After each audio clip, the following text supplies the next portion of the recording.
Welcome back to Dolor Factor Live, and welcome to Queen Esther back on the well, I shouldn't say back. I've always wanted you to be on the DFL set because, of course, I think everybody knows how much I admire you and your designs. I always talk about you, so thank you for being here. It's a pleasure being here with you, Delia, and May Wayne, two of my favorite supporters. Oh, well, we try our best and we do our best, and I know that May absolutely loves the things that you do. So, you're very much involved in the haute couture, aren't you, this year? Yes, I am. Yeah. What should we? Wow, St Lucia. Oh, I know. Any secrets? Anything that you can kind of let out of the bag? Anything that you're going to show that's going to be one of your favorite pieces? Only that my line is very au courant with what's going on for in terms of fashion trending, and it's a very fabulous line. Something that any woman who really appreciate dressing up can find a piece from the collection. That's all that I can. Great. So what about my glasses? Do you think you could use them within your, your collection? Of course, I do. But they're lovely. They're lovely. Yes, I have a few pieces that they would fit in really well. Yeah, no, I think they're wonderful. Of course, in line with the colors. Yeah, very they're lovely. In line with my colors. Of course, these were given to me by Vision Express. You know, I think it can fit right into the collection. Yeah, yes. I think it's lovely, and they're new in from Vision Express. If anyone's interested, really funky, and they go really well with my Sea Island cotton shop. Dress and accessories. So, Kumba, tell us, or I say Kumba, Esther, tell us about you.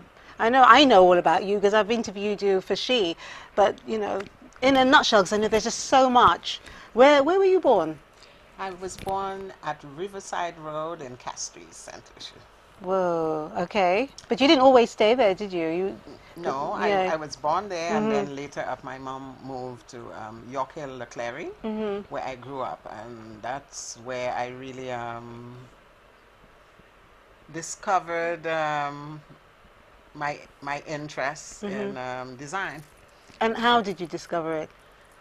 I remember the story. Yes. My mom moved next door to Miss Phyllis, who was a dressmaker who would always have first communions and christening, and she lived right next door, and myself and Miss Phyllis became friends, and I couldn't stay away from her. And that was the opportunity to really explore the sewing machine at a very young age. I would say about age 7. And I started from there. Till now, so it's a few decades. Esther's been very humble. She's worked in New York. I know. I was just waiting for her to continue, but come on, tell us some more. Come on, yeah. I don't understand because you're so she's not usually humble. She's not like that. No, come on, tell us some more. Come on, tell us some more. Okay. Yeah, so, how did you develop? I have been designing all my life. From Miss Phyllis, lower down, my first mentor. In her times, it was Regina Edwards. And Regina Edwards made pageant dresses, and Regina Edwards at that time was the person to go to. She always had the weddings, the first communion, and they couldn't do without Esther. If Esther was not around, it was not happening, because when she would have the decorations from the first communion table, and she don't see me for the day, she would go frantic, and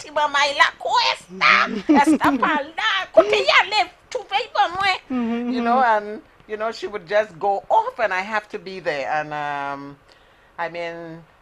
But where did you finally when you left St Lucia, and where did you finally learn your craft, and who have you sewn for? Who have you designed for? Well, when I finally left St Lucia, being with Regina Edwards, and in the back of my mind, when they shot Firepower with Sophia Loren, of course, and O.J. Simpson, Regina had her little part in it. So from then, I look at her and I say, Mom, I want to explore the world, and I want to sew for Hollywood. So I'm not going to stay here like you and just sit here. And I was really young and outgoing, and then I says, Mom, I'm going to New York, and that's the place to be. So I just got it, and then I left for New York.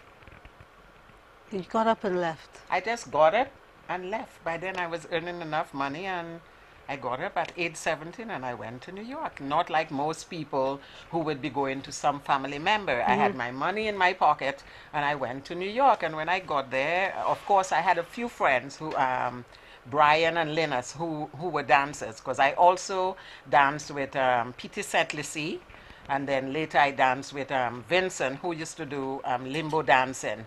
So, you know, being in the... Vincent McDo? No, Yeah, you would say that. parents' house actually was my first atelier. I rented from Vincent McDoom's father at age 15. Gosh. And that's where Vincent discovered me, because Vincent would come down. We went to same school.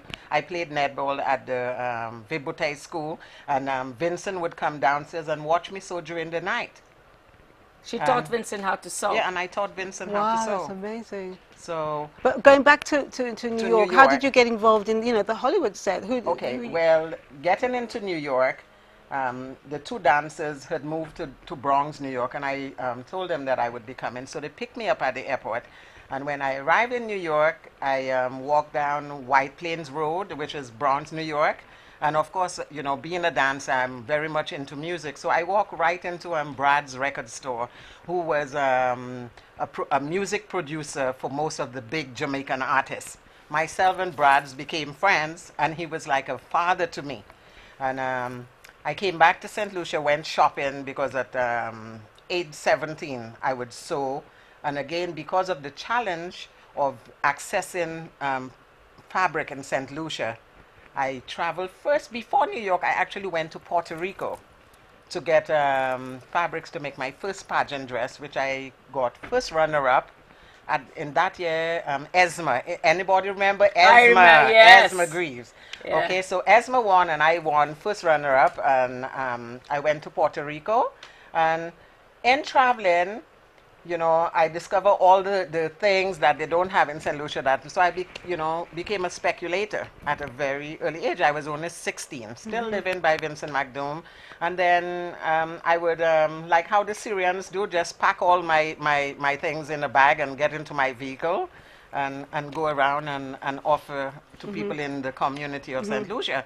After a while, it became, you know, I grew it and like, you know. But I still want to know about New York and Yes, everything, that's what I'm saying. because we haven't got much time, and I want to and go then into... after I left, I went to New York because at this point, you know, I wanted to really explore the fashion industry, and I mean, New York would be the place to go.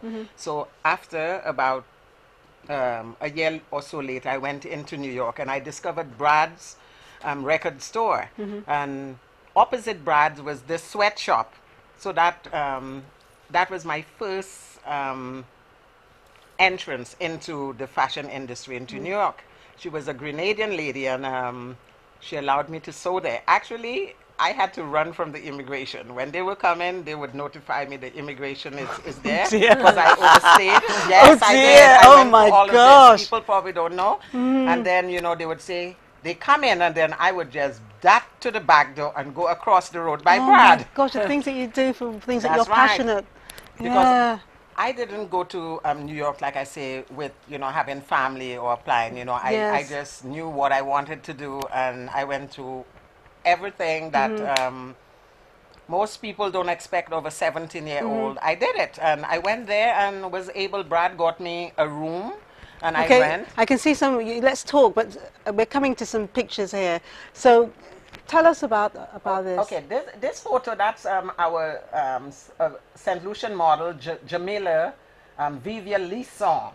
And right after Thomas, when I won Best Caribbean Designer, Don Thompson wanted to shoot me, and right after I received the award for Best Caribbean Designer, he said, I want to shoot you. So I says, look, Don, you know, we have this terrible hurricane over here, and I'm not going to be able to go anywhere. Everything, you know, like is just in a mess, and I can go. And he says, man, this would be a great idea to come and shoot you in the rubble. So Don Thompson, who is like a real renowned I met fashion him. I think I met him photographer from New York. Yes, we are with you. He came to St. Lucia, and then he asked me to get together a few models, and I got Jamila. And we went beautiful. around, Look at and we this. decided to shoot the collection that I won Best Caribbean Designer in the rubble. So we did it and wrote a story. Dawn brought along Mary-Louise West, who now holds a few awards as being one of the best makeup artists in the U.S., and they came along. And we got a few models, Jamila and Adisya and Maya. Oh, Young Maya, God, I look at that. discovered Maya. Beautiful. Beautiful. Yes. Oh my I gosh. discovered Maya on the streets, and I spoke with her mom, and the mom said yes, she will go for it. And the makeup here, Mariluz Wells did it. I styled the hair. And, Wow. we Gorgeous. shot A great shot. great shot. Yeah. Gorgeous. So that collection there was the collection that I won. And I you mean, know Yeah. what's really good about Esther, you see, I think it takes a designer a while to develop their style. And you always know what Esther's style is. And that is what you can see from that line. She really understands what developing a line is. And it takes you a while to know what your style is. And that's what a lot of you'll see different levels of designers. A lot of them can sew, but they're not necessarily designers. And what designers can do is they can create a line which is depicting a mood or a flavor or a circumstance. And that's what those pictures really are. I mean, Esther loves white, but she also loves color. Yes, So it depends, yes. you know. On what it On is. what it what is. it is, Yes, yeah. And yes. what it is.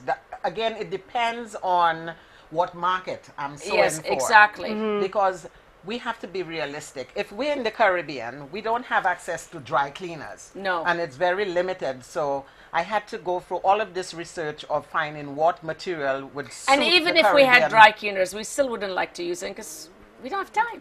Yeah, we don't have I don't time. have And it's not, Yes. and it's not necessary because we have the sun. Yes. But anyway, this is Dolor Factor Live. We actually have to go into a break. We've closed the entries for all the questions that we asked today. Okay, but when we return, we're actually going to open the telephone line, so we'll be able to take your calls. So stay with us on DBS. We'll be right back. Squeeze in.